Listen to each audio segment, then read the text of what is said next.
I'm Muzon Ashgar, founder of MZN Bodycare, a natural body care products company. I started out in life as a design educator with a master's in design education from the UK. And I'm a mom of two, Lara and Mohammed.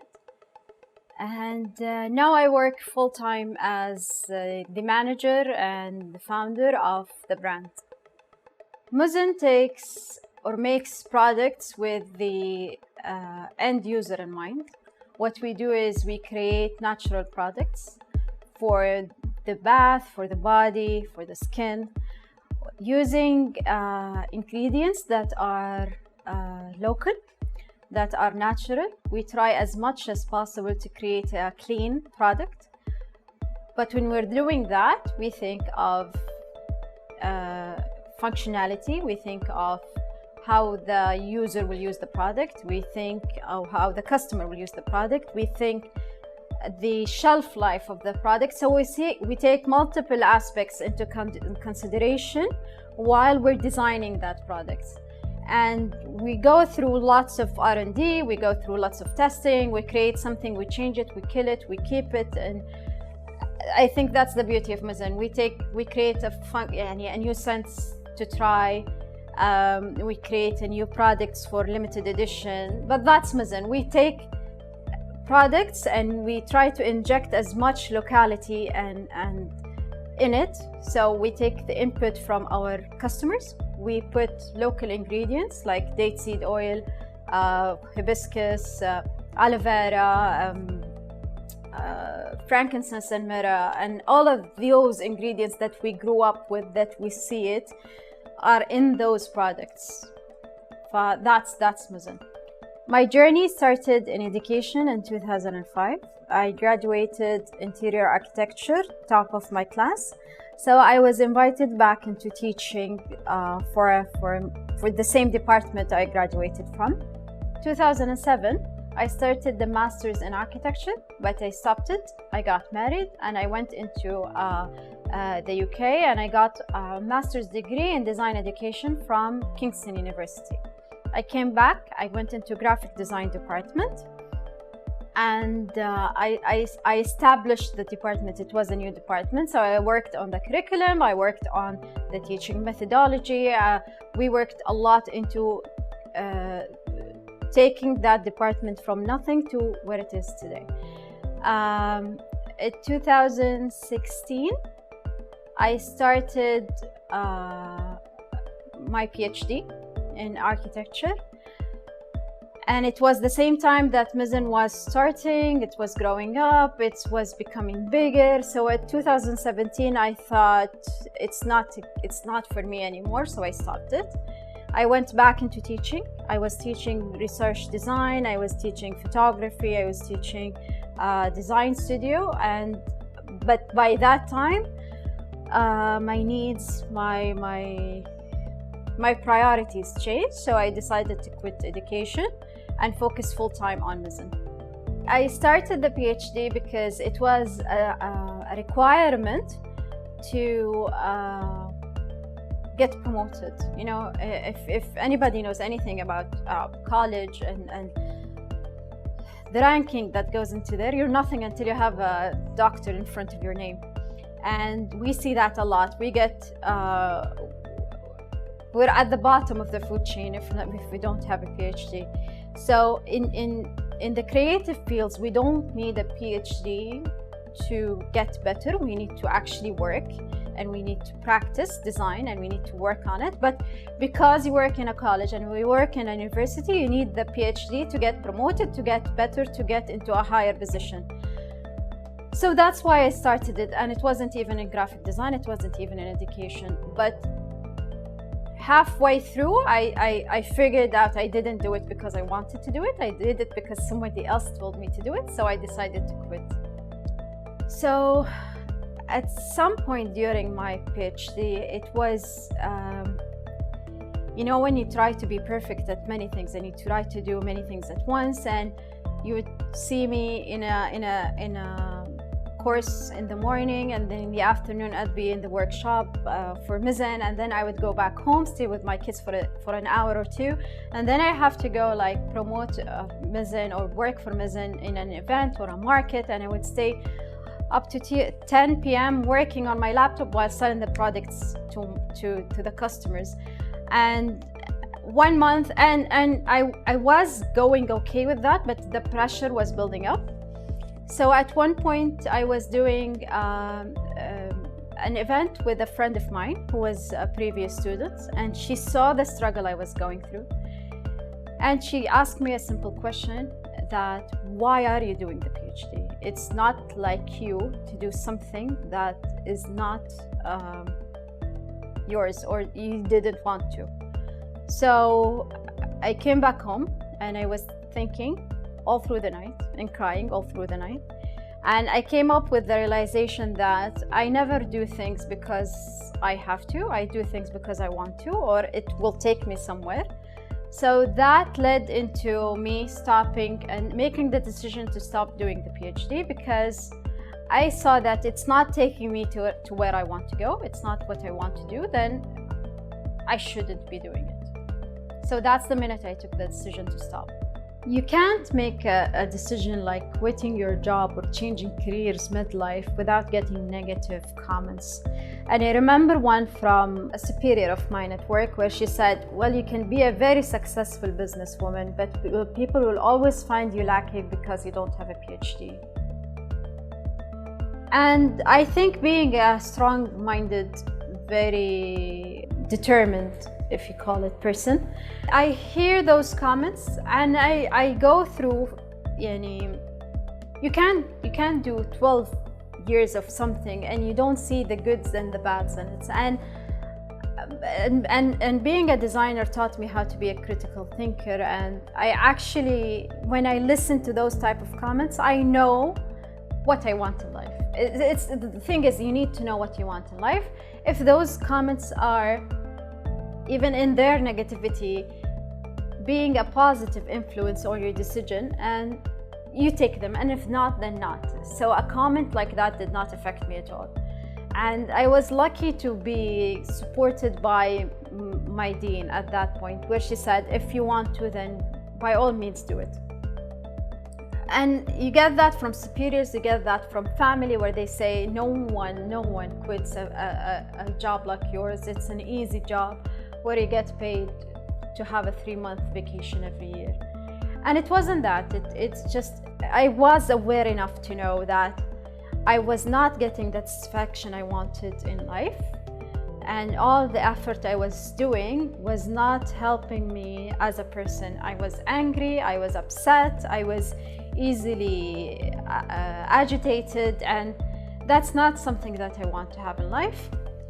So when I made that decision, I was okay with it.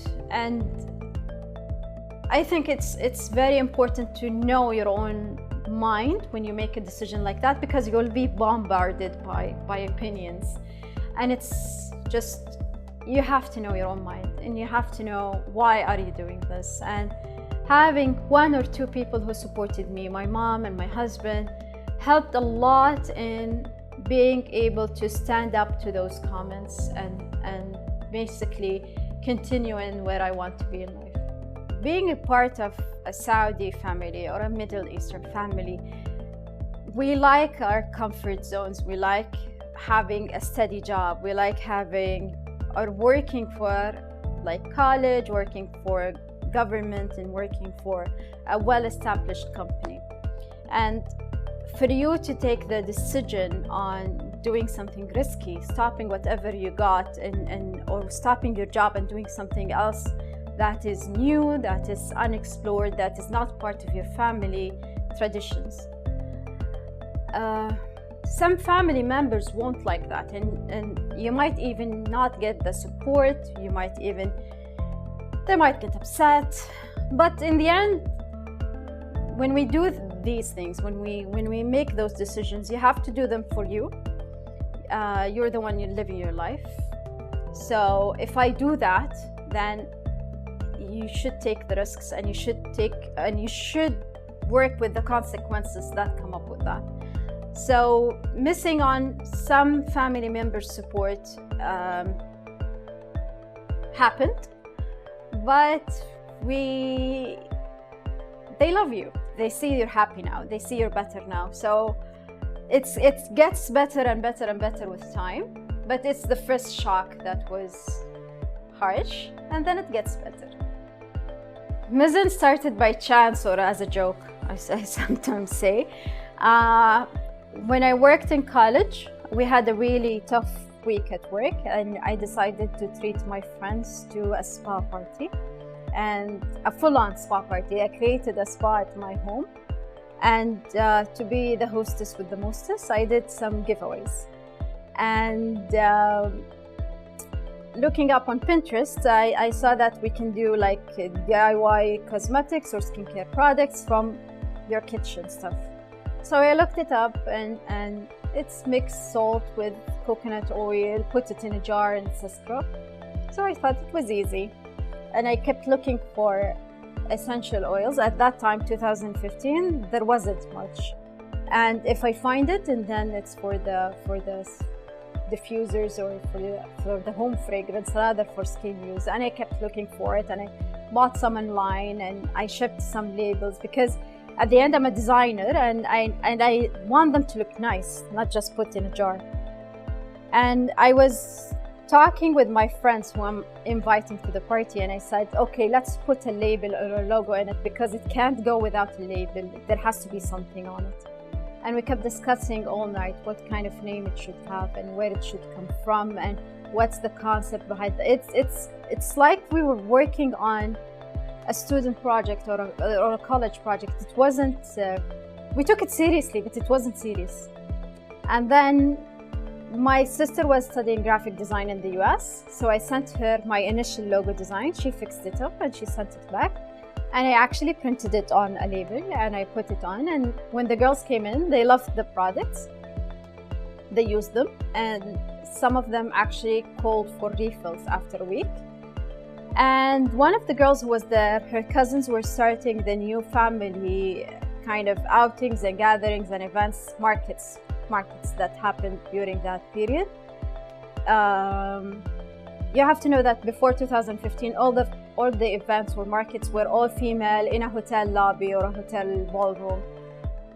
But those guys were taking a new concept and doing it into a garden with a picnic field, food and products and brands and the local flavor to it. So they invited me to come in because I had something new.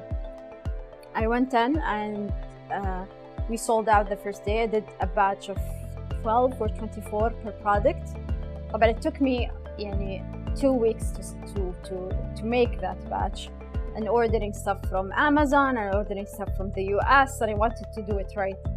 And we designed labels and ingredients list and made in Saudi. And the satisfaction of seeing the people try on the products and enjoying them and wanting more and buying for their friends and their family and coming back the second day and buying more made me rethink my life choices a bit. So Muzon started from there, from that event, 2015.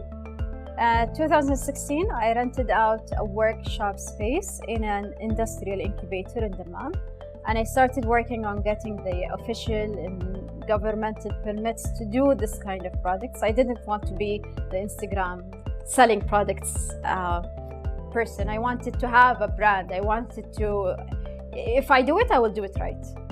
So I rented out the workshop space. I worked on getting the permits. I started hiring out people. I started with my sister-in-law, and then someone else just said on Instagram, oh, I like this, I'm a pharmacist and it reminds me of my lab. I said, you're hired, come back, come please work, please. So it grew up like that. People saying, I want to come and see your factory, it looks cute. She comes in, what do you work? I'm an admin, come in, let's help.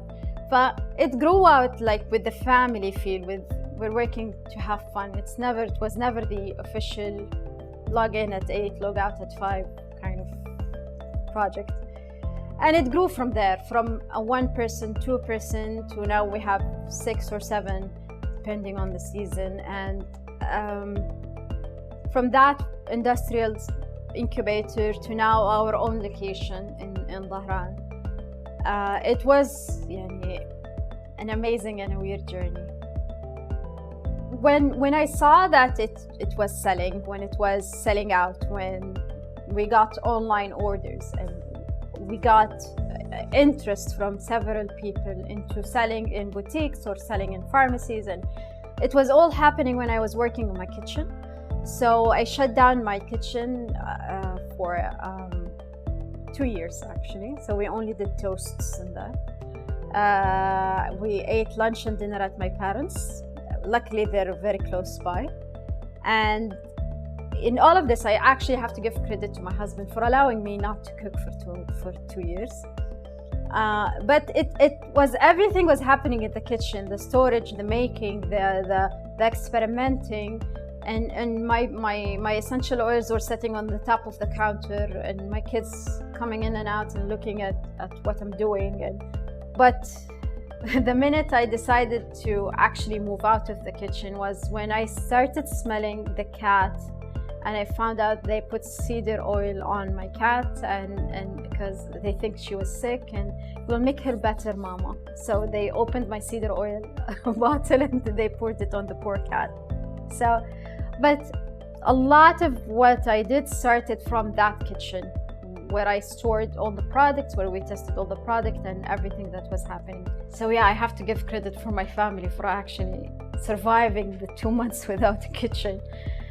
But I think a project like this needed to grow organically. I couldn't actually start day one with a budget, with a factory, with staff.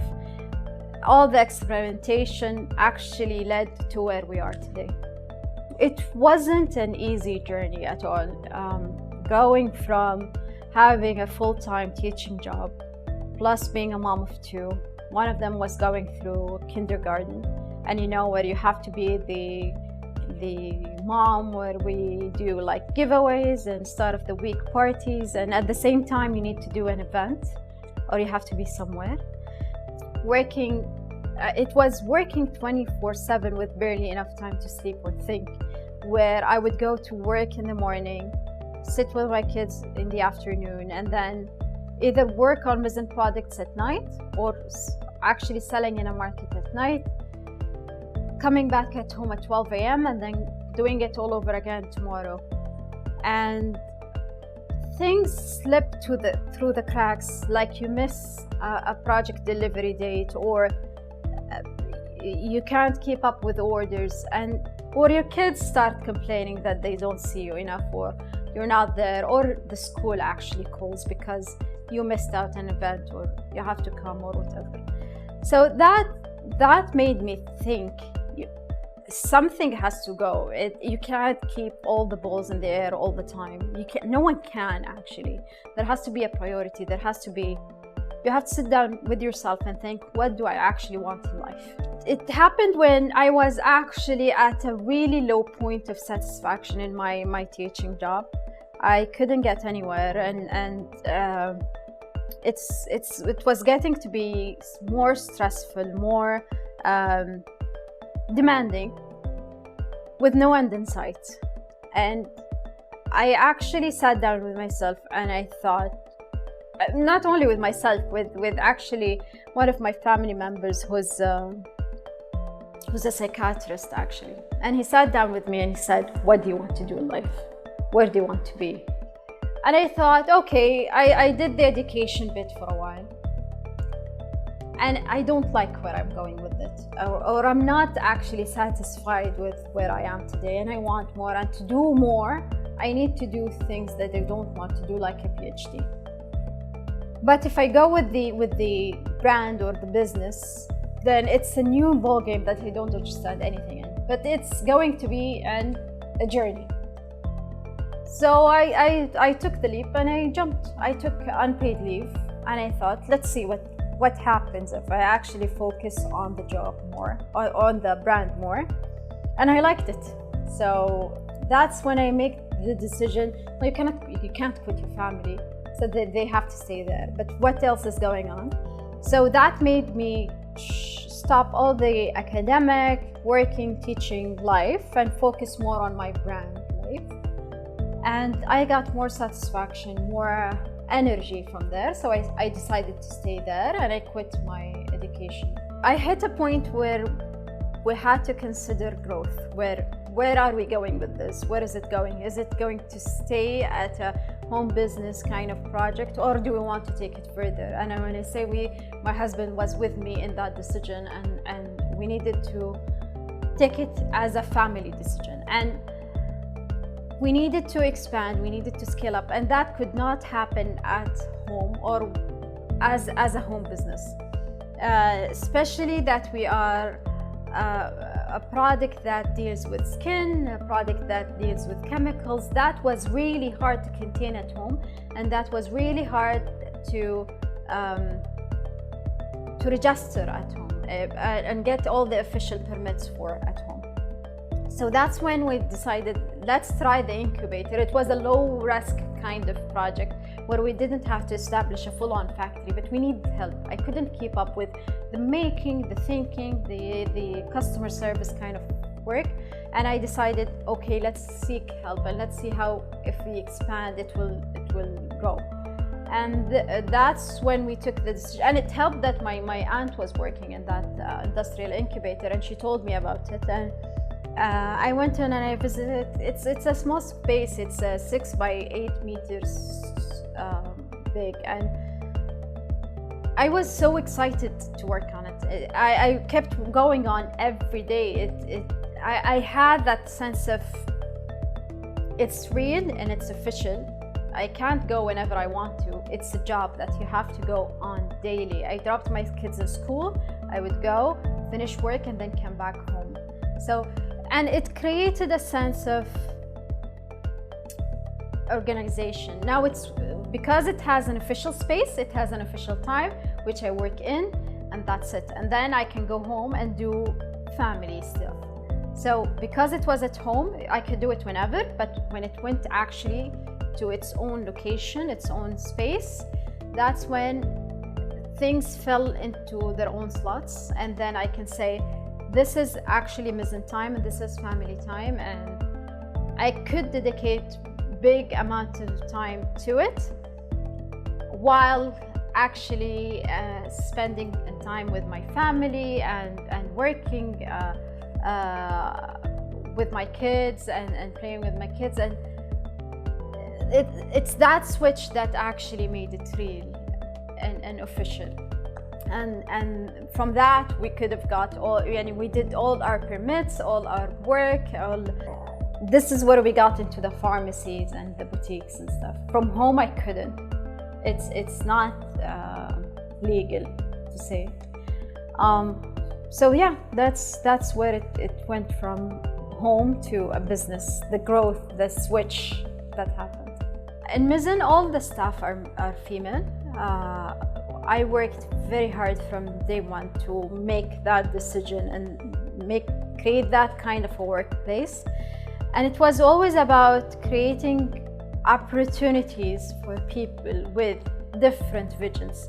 Because in life, or in where we live, at that point, there wasn't many opportunities for women who like to work in non-conventional spaces. Like if you're not teaching, you're working in a hospital, or you're working in a daycare, or you're working in a beauty salon, and that's it. But what if we want to create something? What if we want to make something? What if we want to have a place that is where you learn how to do something, and that could help you? Like all of my staff know how to make soap by heart. So it's a skill that they have now that they didn't have before working with us. If we call it empowerment, or if we call it creating opportunities, I like having that kind of family in the workplace. Like we're all kind of friends. It's a sisterhood, if you want to call it that. And you can't imagine how hard it is to keep that all-female environment, but it's a decision that I consciously make, because it's at the end, it's what Muzon is, and it's the spirit of the brand. And I can't imagine having like the factory 20 odd workers that just do the products because we need to keep up with the demand or we need to sell. It's not that. It has a spirit of its own, and it's made of the team, and that's why it's still all female factory or all female staff. Through changing careers, I had to actually work on developing several skills. Like I was lucky that we were some of the businesses that were adopted by Munshaat, or the Authority for Small and Medium Enterprises, where they gave us and they bombarded us by workshops and lectures and courses on managing your business. And I actually needed that because I tried to be nice at work, and I could not keep management of the staff and being a leader kind of business, reading contracts and dealing with suppliers, dealing with other businesses, collecting your money and your dues. Accounting is my biggest struggle so far, and no matter how many courses I take, just looking at an Excel sheets make me nauseous. So whatever I can't do, I hire people to do. I don't think it's my job to actually have my finger in everything. It's my job to manage all of that. And I try as much as possible to stay on top of each and every project that is happening. Some things fall through the cracks, but I'm working on it. It's still a work in progress for me as a CEO kind of project, but it's happening. Looking back at my journey, I think I grew up as a person in dealing with others. Like when you're in a kind of academic job, you're only surrounded, and your whole life is that college, or it's that it's actually that building or that university campus. That's your whole life. You don't get out of that. The highlight of your year, if you go to an external workshop or an out-of-kingdom event, and that was basically it. But doing business and doing Muzon had made me meet so many people from different parts of life. People I never imagined that I'm going to work with or talk to or actually meet. And being a person that was not diplomatic, or I couldn't give a compliment very easily, or I'm a very direct person, it made me just a bit more careful in what I say and where I say it. It made me actually make decisions in what I want to spend time on or what I didn't want to spend time on. If it's gonna help me do something, then I'm doing it. If it didn't, then I'm not gonna do it. My advice to anybody who wants to change where they are in life, or not satisfied with where they are in life, that there are other opportunities out there, and from a person who switched sides or switched careers halfway through, sometimes it is greener on the other side. And we grew up in a community or a kind of space where it's very scary for us to leave the comfort zone, and we have to keep everybody around us happy. And I think it's time for us to think for ourselves and take risks, calculated risks, but take risks and explore other things. Just because I started life as one thing does not mean I need to finish it as that. There is, and it's getting more and more and more apparent that there are lots of opportunities happening that you don't want to miss. And you don't want to grow up as someone who's 60 or someone who just at their 50s and saying, I did miss that. I had that friend in college who's now this. Look at them, where they are today and where I am today. And I am very scared of that moment, of the missed opportunities, of not getting the most out of life.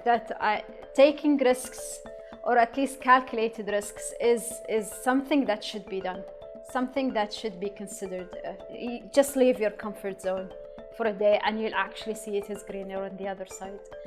And I keep telling everybody that if you can't do it, make the jump. So that's my advice.